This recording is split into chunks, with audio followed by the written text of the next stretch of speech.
My child, if these words have reached you tonight, then set everything else down and stay with me for a few quiet minutes. I know your thumb was already moving to keep scrolling. I know part of you is too worn out to hope for anything tender. And still, somehow, you are here. Maybe that is not by chance.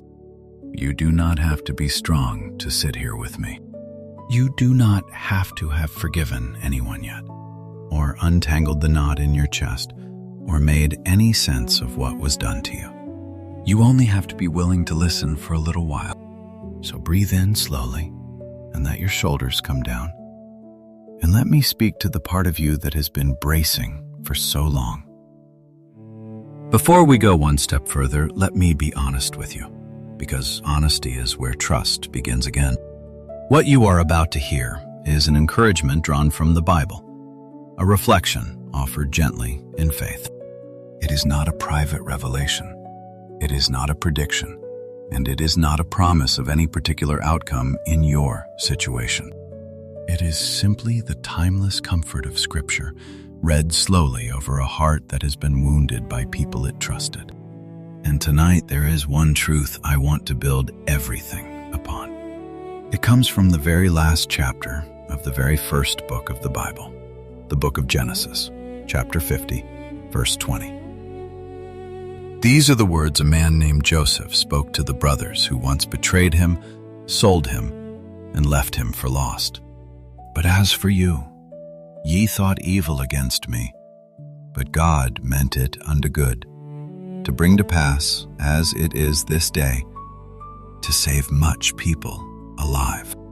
Read those words again in your heart, slowly.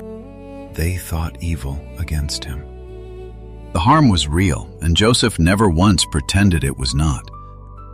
But what they meant to break him, God was able to bend toward good. This is not a clever saying. It is not a way of excusing what happened to you. It is the testimony of someone who was deeply betrayed, standing on the other side of it, still alive, still whole, and no longer ruled by the wound. And tonight, that same hope is being spoken gently over you. So let these words come to you the way the Scriptures speak them, as if the Father himself were leaning close to your tired heart and saying, "My child, I saw what they did to you. I saw the trust you offered with open hands and how it was used against you. I saw the moment something inside you went quiet. The moment you understood that the person you counted on was not who you believed they were. I did not look away from any of it. The world told you to get over it, to move on, to stop bringing it up. But I am not the world, and I do not rush a wound that runs that deep. I saw the betrayal for exactly what it was. And I saw you carrying it alone far longer than you should have had to. I know what that kind of hurt does to a person. It does not only wound the moment it happened, it teaches you to expect it again. You started reading every kindness for the trap underneath it. You started waiting for the other shoe to fall, even from people who only ever wished you well. Betrayal does that. It does not only steal a person from you, it tries to steal your ability to trust anyone ever again. And I want you to know that hardening you feel is not a flaw in you. It is a wound asking to be healed. You are not bitter because something is wrong with your heart. You are sore because something was done to your heart. And a sore place is not a sin. It is a place that needs tending. You have replayed it, haven't you? More times than you would ever admit out loud. The conversation you wish had gone differently. The warning signs you blame yourself for missing. A voice inside keeps whispering that you should have known, that you were foolish to trust, that this is somehow your fault for believing the best in someone. And underneath that, an even heavier voice, the one that says, you will never be safe again, that everyone leaves, that love always comes with a knife behind its back. My child, hear me. That voice is a liar. It does not speak for heaven, and it does not speak for the one who made you. Trusting someone was never your crime. The betrayal was not your doing. When that voice says you were a fool to love, the truth says you were brave to love. When it says you can never feel safe again, the truth says I am your safe place now. When it says everyone leaves, the truth says I will never leave you, nor forsake you. You do not have to win the argument with that voice tonight. You only have to stop letting it hold the pen that writes your future. So if you are listening with a heart that was broken by someone it trusted, this is for you. If you were betrayed by a friend who knew your secrets, this is for you. If the wound came from family, from the very people who were supposed to protect you, this is for you. If it was a partner, a business, a church, a person you would have trusted with your life, and they handed you over, this, especially, is for you. You do not have to perform forgiveness here. You do not have to pretend it stopped hurting. You do not have to dress the wound up in pretty words to make it acceptable to anyone. You can come exactly as you are, with the anger still warm and the trust still shaken. And I want to speak gently now to the part of you that wants to make them pay. Because betrayal does not only leave sadness, it leaves a hunger for justice. And that hunger is not wrong, but it can quietly poison you if you carry it alone. You have imagined it, haven't you? The day they understand. The day it costs them what it cost you. The day someone finally sees what they did. I am not going to shame you for that. The longing for the scales to be made right is woven into you because you were made by a God who loves justice. But here's the trap. When you appoint yourself the one who must repay the wrong, you chain yourself to the very person who hurt you. You cannot heal while you are still holding the rope that ties you to them. And so the scriptures offer you something better than revenge. They offer you freedom from having to be the one who carries it out. Listen to this from the book of Romans, chapter 12, verse 19. Dearly beloved, avenge not yourselves, but rather give place unto wrath. For it is written, Vengeance is mine, I will repay, saith the Lord. Hear what that is, and hear what it is not. It is not heaven telling you the wrong did not matter. It matters. It says so plainly that there is a wrath, a reckoning, a justice that is real. But it is heaven lifting that weight off of your shoulders. You are not the judge. You were never meant to be. The job of repaying was never yours to carry, and carrying it has only been wearing you down. Dearly beloved, the verse begins. Before it asks anything of you, it calls you dearly beloved. The releasing of revenge is not a punishment laid on you. It is a mercy offered to you. You are allowed to set it down. You are allowed to hand the whole heavy account over to the one who sees what no one else saw, and let him carry what they did to you. And I know what fear rises up when you hear that. You fear that if you let go, it means it did not matter. You fear that laying it down is the same as saying, it was fine. But hear me. Letting go of revenge is not the same as saying it was fine. It is saying it was too heavy for you, and you were never meant to carry the punishing of it alone. You can release the right to repay without ever pretending the wound was small. You can stop being the prosecutor and finally just be the one who gets to heal.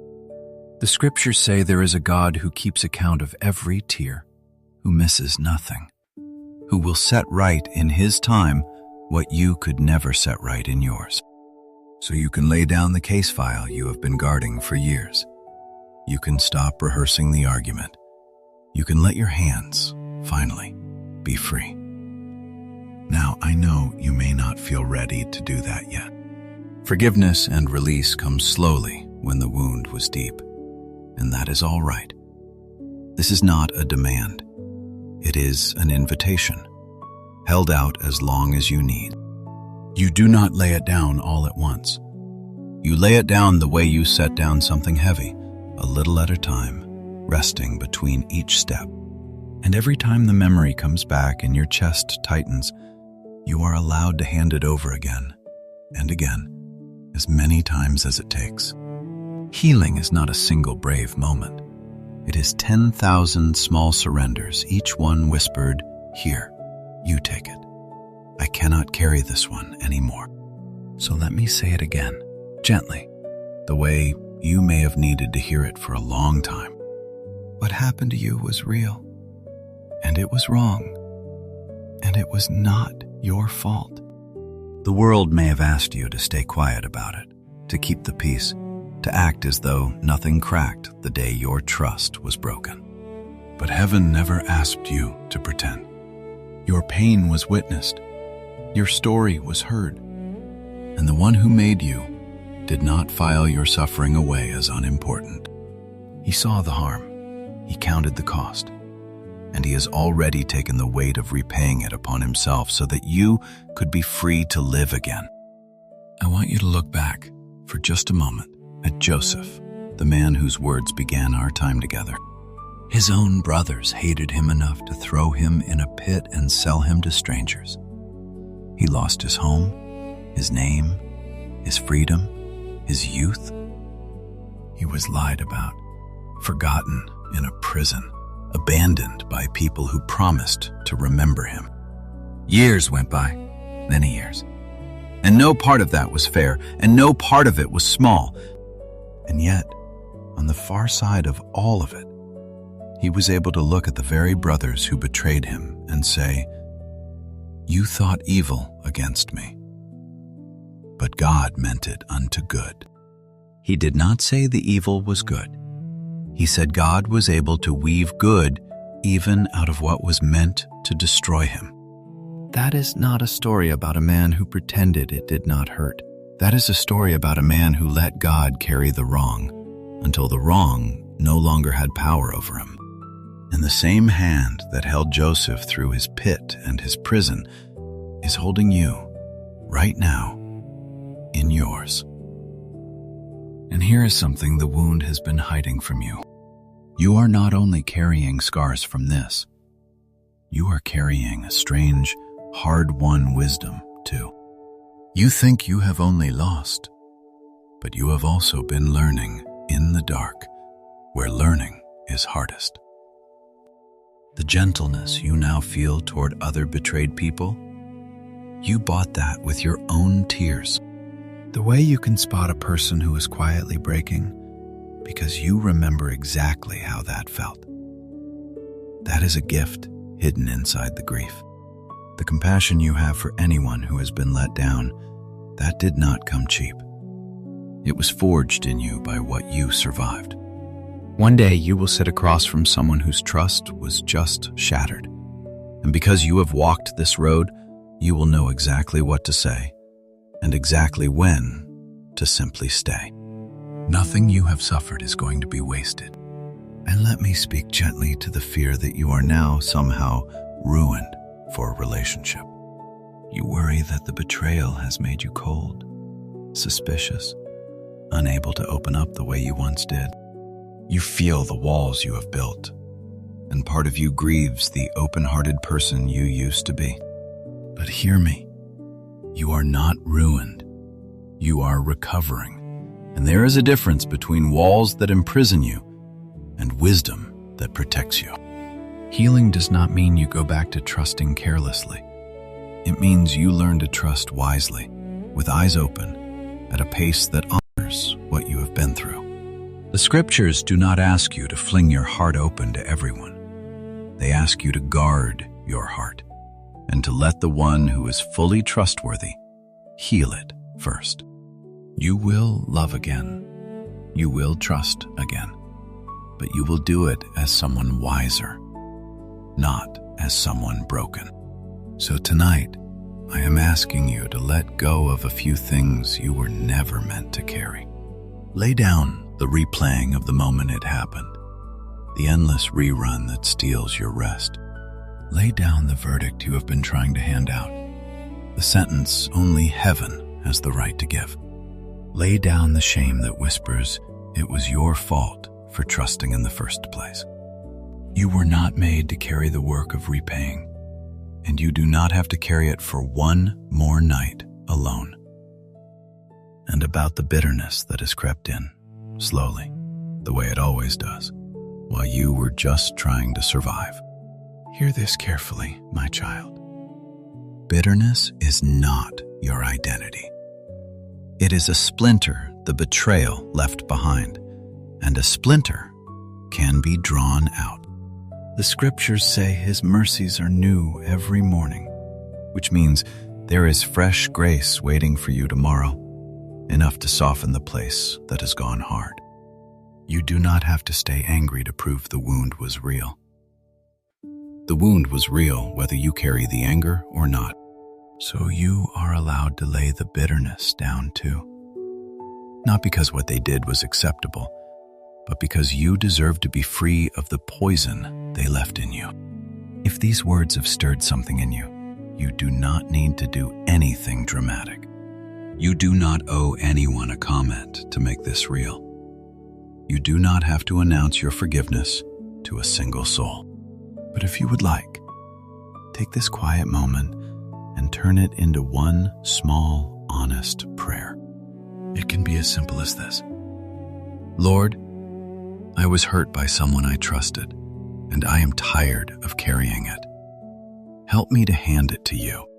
There are no perfect words. The scriptures show God meeting people in their groaning, in prayers too raw and too broken to finish. Your honesty is enough.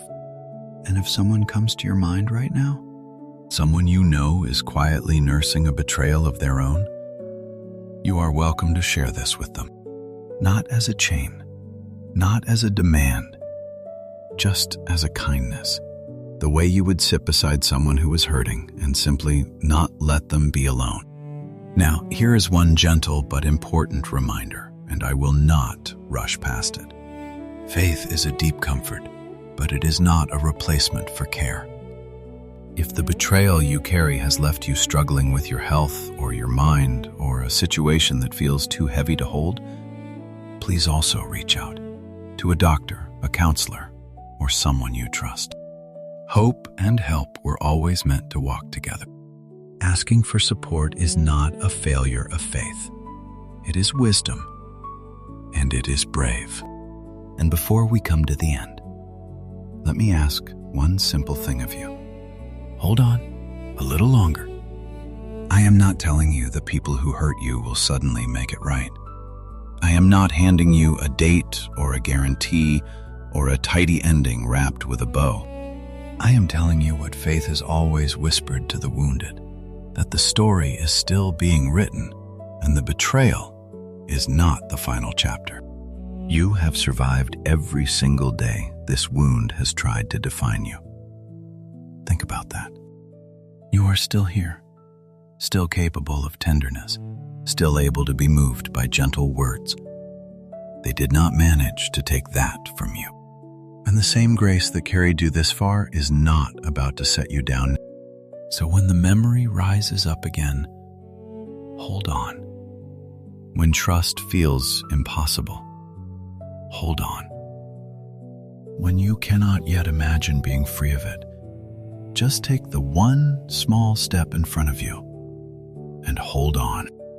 So as this message comes toward its close, I want to leave one thing in your hands to carry into tomorrow. You do not have to be the one who repays. The justice you ache for is not being ignored. It is simply being held by hands far stronger and far wiser than yours. Whatever the betrayal took from you, the final word over your life is not bitterness, and it is not revenge. The final word, the scriptures say, belongs to a God who can take what others meant for harm and weave it into something that saves and heals. I I will not promise you the people will change. I will not promise you the apology you deserve. I will not pretend to know what only God knows. You have been handed enough empty promises by people who let you down, and I will not add to that pile. But I can leave you with what the scriptures say with full confidence. You do not have to avenge yourself, for there is one who sees, and one who will set all things right in his time. So lift your head tonight, not because the wound never happened, but because you no longer have to carry the weight of it alone. Let your hands open. Let the heavy account slip from your fingers into his. And let this be the truth you fall asleep on. What they did was real, and it was wrong, and you are free to lay it down. If messages of comfort like this one bring you peace, you are always welcome to stay close to this little corner of the internet where we simply sit with the scriptures together. And wherever tomorrow takes you, whatever you are still healing from, may you walk through it knowing that the one who made you has taken the weight you were never meant to carry. Peace be with you, my friend. Rest now.